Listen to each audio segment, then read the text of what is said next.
Make sure to ground the panel before applying power to any device. Proper grounding protects against electrostatic discharge that can damage system components. The earth ground can be connected to terminal 4 by using 14 gauge wire or larger.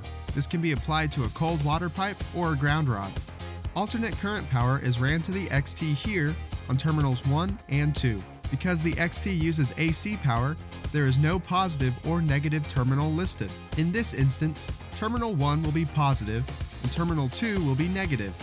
Make sure to use no more than 70 feet of 16 gauge or 40 feet of 18 gauge wire between the transformer and the panel.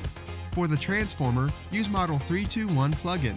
It's important to not share the transformer output with any other equipment. That's how to ground and wire AC to an XT series panel.